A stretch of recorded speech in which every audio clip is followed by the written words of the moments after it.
Patranya Bhoolsuwan joins us now with this exclusive story. Patranya? That's right, Dave. We sat down with Philip Gervaisi today. He served on the Clark County School District Police Force for 20 years. And he says what he saw during that time concerns him. And parents need to put power into their own hands when it comes to protecting their children. The children are the #1 priority. From 1992 to 2012, former CCSD Police Sergeant Philip Gervaisi worked to keep students safe. But he says reports of potential crimes on campus didn't always make it to his department. The school doesn't want to get a bad reputation. In an exclusive interview with 8 News Now, Gervaisi says certain school principals and other administrators over the years failed to report incidents ranging from fights to bullying to weapons found on campus, all to avoid being deemed a dangerous school by the district. And the only way school district police would find out is if the parent actually would make a call to our dispatch. This comes as some parents are raising concerns about CCSD's protocol when it comes to preventing and reporting fights on campus.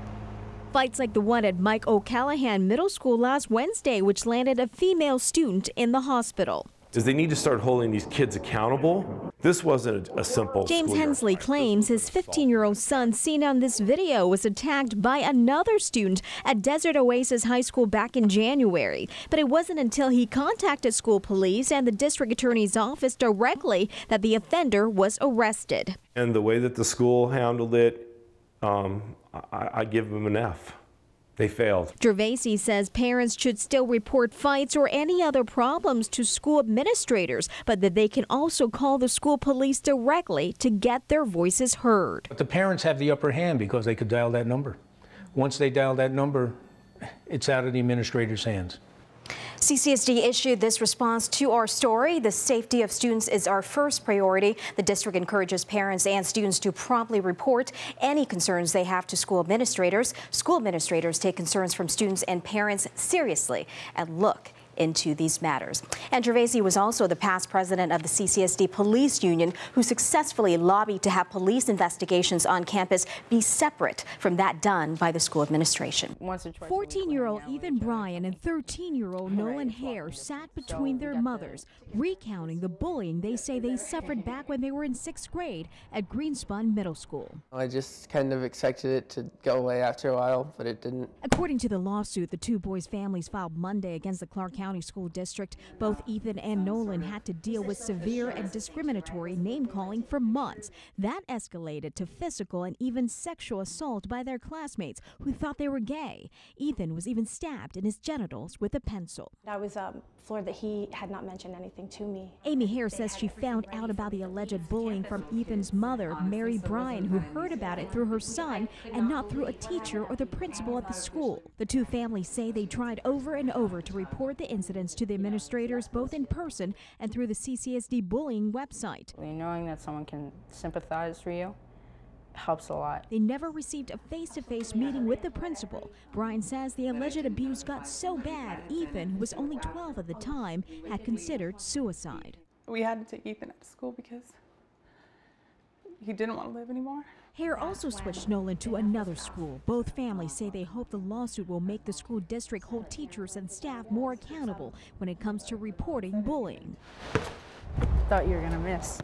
As for the boys, they say other kids who are bullied should not be afraid to speak up and move on. Just to not give up, and that it might be hard to see another way out right now, but it'll be easier after. We did reach out to the Clark County School District about this lawsuit. They say they cannot comment on the litigation, but did say the superintendent has set up a new internal bullying task force earlier this year. And they say, quote, this task force is currently reviewing existing laws and will make recommendations for changes and or updates to the policies if needed. The task force is expected to make its recommendations to the school board in May.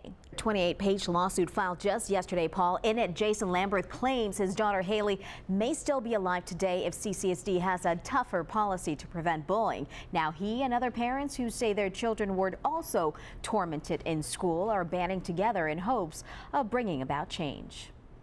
Jason Lamberth says just hours before his daughter Haley killed herself last December, there were no signs that anything was wrong. Earlier that day, she sent a text to my wife and myself saying that she got Student of the Month in math. But according to a new wrongful death lawsuit Lambert filed Tuesday, the straight-A student at White Middle School had been suffering at the hands of bullies for months. It states school officials never told Lamberth about it. Allegations also say students were pushing Haley around, calling her fat and ugly. And because of Haley's epilepsy, one kid even sent her a voicemail saying, "Where are you, Haley? I hope you die." It's extremely frustrating for me as a parent, and the way that they treated my daughter by not informing us of the incidents. I can only imagine how that made her feel. No other parent should ever have to suffer through what Jason and his family are suffering. Amy Hare and Mary Bryan filed a lawsuit over CCSD's bullying policies back in April. At that time, we sat down with the women and their sons who claimed they were bullied for months at Greenspun Middle School. The women decided to move their kids to a private school, claiming CCSD officials did nothing to protect their boys. We were getting no answers whatsoever, and we were forced to do something. Sometimes people think something's bullying and it's harassment. CCSD won't comment on the lawsuits, but Chief of Staff Kirsten Sears says that the school district is taking steps to improve bullying prevention, including better defining what constitutes bullying and when to reach out to parents. We won't be satisfied until we can handle all of the bullying that happens at our school. Promises Jason Lamberth feels the school district can't keep without legal pressure.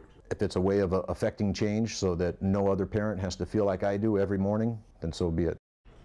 And Lambert is also working with legislators to help draft a bill called Haley's Law. It would hold school officials criminally responsible if they don't report bullying to parents. These recommendations focused on 5 different areas. Take a look. They range from straightening reporting requirements to developing a plan to hold more administrators responsible. Suggestions that parents who showed up today hope will bring real change and keep kids safe.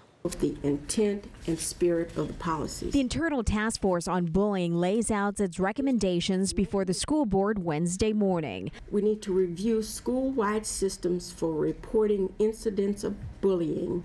Task Force Chairman Billy Rayford says even though CCSD has bullying reporting and investigation requirements in place, everyone from teachers to principals to bus drivers has to do a better job in carrying them out. Who do we hold accountable for making sure these things are implemented?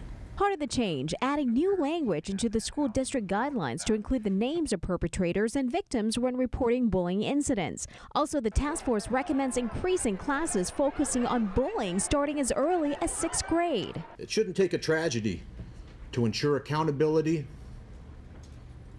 and attempt to implement positive change. Jason Lambert says his 13-year-old daughter Haley committed suicide after enduring months of bullying. Others who came to support him say the school district has a record of not taking this problem seriously.